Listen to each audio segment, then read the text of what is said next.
Very good afternoon, everybody, and thank you so much for joining us for this post-play engagement with Proteas batting consultant, Justin Sammons. As a reminder to everyone, please indicate your intention to ask a question on the chat panel, and also ensure that your monitors are muted when you're not asking a question. If you're not asking a question, please keep your monitor muted. And once you're done asking your question, please mute again, because the background noise, especially in the press box, does cause a bit of issue. We'll be asking one question per person, please, especially because of the time constraints. We'll start with TNS. Hi, Justin. I just want to know from you, just 122 runs to get with 8 wickets left on this pitch on day 4. How tough a ask will that be? Yeah, I mean, obviously it goes without saying, it's not going to be easy. The attack has been pretty relentless throughout the series so far. Yeah, and we all know what the wickets been like throughout this game. But it's not going to be an easy task. But we believe that we can chase this down. The way we've batted this afternoon is case in point there. Ken. Thanks. Hi, Justin. Again. In that first innings, the batsmen looked a bit more indecisive, I guess, especially with their footwork. The pitch was obviously doing a lot. Do you feel in the second innings that a more positive approach to the footwork has looked a bit more decisive? Is that reaping rewards? It does look a bit more solid in this innings than the first. Yeah, so coming into both these tests on the half felt, it's something that we did speak about, the need for being decisive. We know that any sort of tentativeness you found out quickly on the half felt, especially at the Wanderers. So it is something that we've discussed at length. Obviously, it's always easier said than done. But yeah, the guys have come out and been positive, and yeah, I think it's pleasing to see the way they've gone about it. Up next, Stuart, Anuj, Niharika, and then Telford. Thank you, Supercars. Evening, Justin. The big challenge with the batters just coming into the series, having not played a lot of Test cricket, what was the biggest challenge for you in assisting them in preparing for these Test matches? Yeah, I mean, it definitely, it plays its part. I think the basics of Test cricket, knowing where your off stump is, leaving well, and then obviously in defence playing nice and late with good bat angles. Yeah, so I think ultimately it boils down to an understanding of where your off stump is. I think having not played a lot of red ball cricket, that would be the first point of call that we need to make sure the guys are in touch with. Anuj. Coach, we have 2 days left, but the match would be probably over tomorrow. What advice would you give to the batters before they go out to bat on Thursday? It's basically to stick to our plans. Keep doing what we know is going to give us our best chance for success. It's as simple as that. Let's not stray from those plans that we know are going to give us our best chance. Niharika. Hi, Coach. Niharika this side. My question for you is that Dean Elgar has been pretty gutsy on his effort of 46. So how important will be Elgar's role for your team in acing the chase tomorrow? Yeah, massively important. Having somebody there to bat throughout the rest of the innings will be key. That allows partnerships to be formed, and just having someone with his character for the guys coming in to bat with, I think it's massively important. His leadership goes a long way and will go a long way in getting us over the line tomorrow. Telford. How's it, Justin? In similar vein, right? Just talking about Dean Elgar, when we see him get hit on the grill of his helmet, it's almost a good thing. But, can you confirm that he is the tough cookie that everybody thinks he is?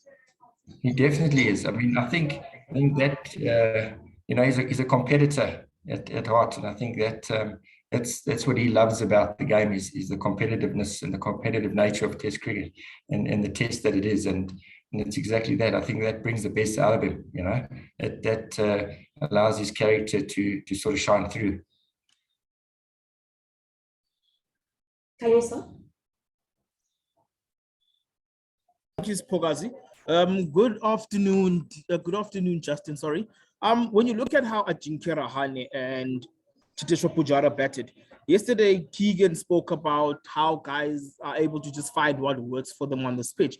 With the vagaries that this particular pitch has provided, and with you having coached here as a batting coach for quite a while with the Lions, do you feel that their particular template of short a ball until a ball gets out is the way to go, especially when you know what to chase tomorrow? Yeah, look, as we've discussed already, I mean, the word, I think it was Ken who mentioned it, decisive is such a key aspect to batting here. But at the same time, you know, you can't just be reckless. You've got to, again, stay in a plan that you know is going to give you a best chance for success. And not every shot on this type of wicket does that. So there still has to be an element of discipline, but obviously balanced with a positive mindset and looking to really dominate balls that are in our areas.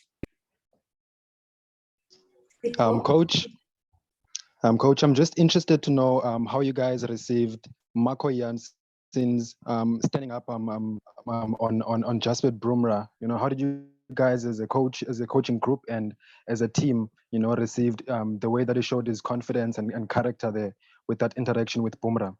Thanks. Yeah, it's pleasing to see. You want guys to be able to stand up for themselves and their teammates, you know. You want them to be in it for their team, and I think that's what he's shown he's there for. He's already in the space that he's been with the team has shown that he's a real team man. Yeah, it's the character that we're looking for. You know, we've got to be standing up for ourselves. Nathan? Thanks, Pogazi. Coach, I would like to ask, obviously it was another tough closing session for the batsmen. What would the message be for the rest of the guys still needing to bat with 8 wickets in hand? And then lastly, can you please just give us your feedback on how the pitch has played out from day one to now? Yeah, I mean, message for guys coming in, I think it'll be dependent on how the morning plays out. You know, we've got to be adaptable in what we're doing. We can't just say one way is going to work now. We've got to assess how things go in the morning. We've got a big first hour to get through. Yeah, hopefully the heavy roller sort of plays its part as it's shown to have done on the previous sort of days and when it's been used. So we've got to get through that hour and yeah, obviously play it according to the situation that we face. And then your second part of the question in terms of the wickets, yeah, it's been an interesting one. Obviously not the easiest deck to bat on. Yeah, at times, we like, let's say for example, was it I think yesterday or this morning, we thought it would obviously be playing a lot worse than it did. So yeah, I think it's actually just, it sort of stayed pretty similar throughout the game in a way. Obviously it'll be a bit slower on day one. We expect that. We expected to speed up. It did that.